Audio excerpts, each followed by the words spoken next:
Seorang pemuda yang kaya akan akhlak dan agamanya selalu melakukan perbuatan baik kepada orang yang dikenalnya maupun orang yang tidak dikenalnya. Ia selalu murah senyuman dan tidak berkata-kata kecuali yang baik. Ia melamar seorang gadis dan tidak memberitahu bahwa ia seorang yang kaya.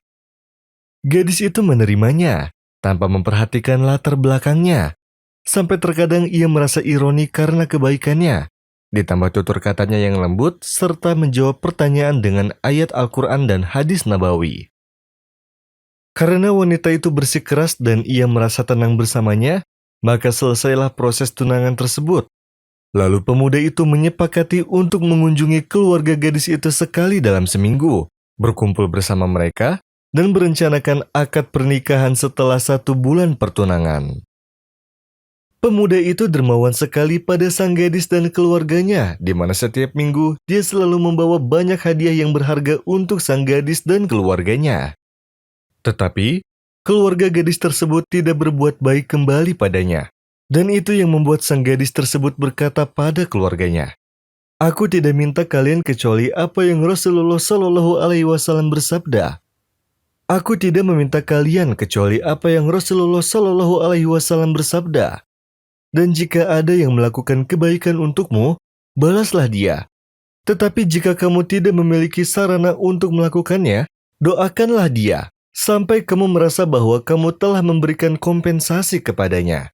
Dan juga, Nabi Shallallahu Alaihi Wasallam bersabda, "Tidak bersyukur kepada Allah orang yang tidak bersyukur kepada manusia." Tak seorang pun dari keluarganya yang memperhatikan setiap omongannya.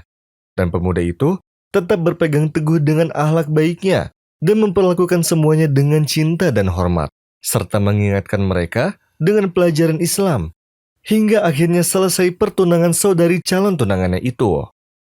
Lalu, ia melihat kebaikan dan penyambutan hangat pada pelamar yang tidak membawa hadiah apapun dan tidak mengetahui kecuali lelucon pada orang-orang dan kesombongan pada semuanya.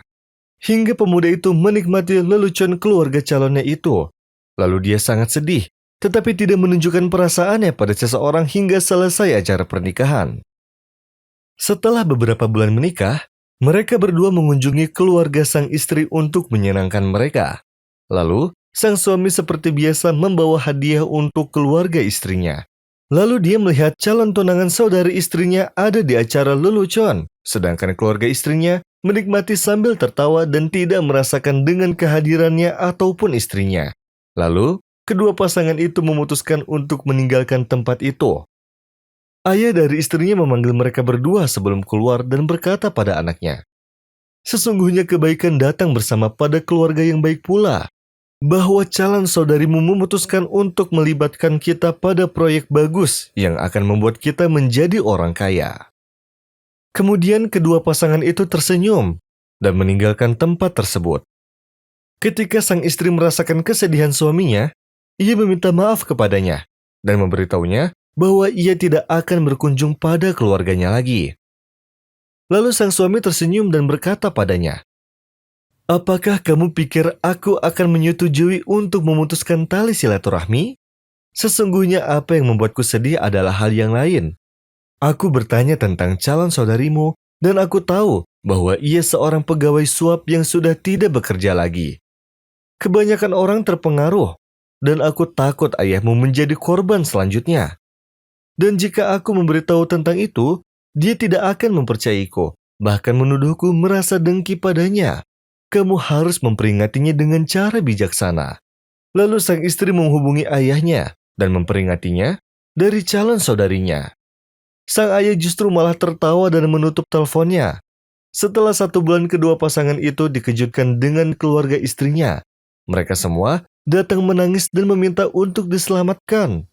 Tanah calon saudarinya mengambil tabungan mereka, dan semenjak 3 minggu, dia tidak menjawab komunikasi mereka. Dan ketika mereka pergi ke apartemennya, mereka mengetahui bahwa dia telah meninggalkan apartemennya, dan hanya tersisa perabotannya saja. Dan tak seorang pun mengetahui tempatnya hingga sekarang. Sang ayah berkata pada anaknya, "Tidak satu pun dari kami semua meminta maaf pada suamimu karena perbuatan kami yang jelek padanya, meskipun dia sangat baik dan sangat menyayangi kita. Dia telah mengajarkan kita perbedaan antara dermawan dan keanehan. Lalu sang suami tersenyum dan menenangkan keluarga istrinya. Kemudian ia memberi mereka sejumlah uang yang telah bajingan itu ambil darinya, dan berjanji bahwa dia akan mencari bajingan itu dan membawanya ke pengadilan, dan meminta mereka merubah jalan hidup mereka dan hubungan mereka dengan Allah Subhanahu wa Ta'ala, serta selalu mematuhi dan taat hingga mereka mendapatkan ridhonya dan mengganti kesusahannya dengan kemudahan. Ya ayyuhalladzina amanu ittaqullaha wal tanzur nafsum ma qaddamat lighadin wattaqullaha innallaha khabirun bima ta'malun. ولا تكونوا كالذين نسوا الله فأنساهم أنفسهم أولئك هم الفاسقون لا يستوي أصحاب النار وأصحاب الجنة أصحاب الجنة هم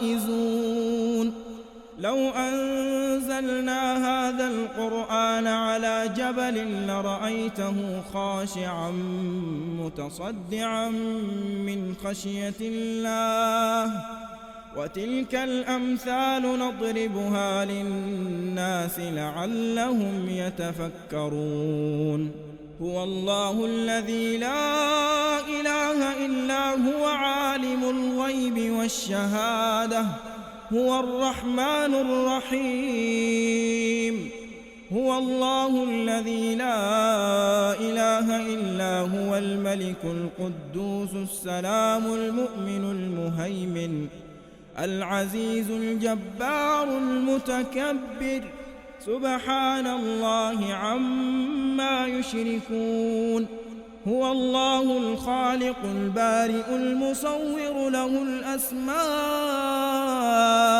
الحسنى يسبح له ما في السماوات والأرض وهو العزيز الحكيم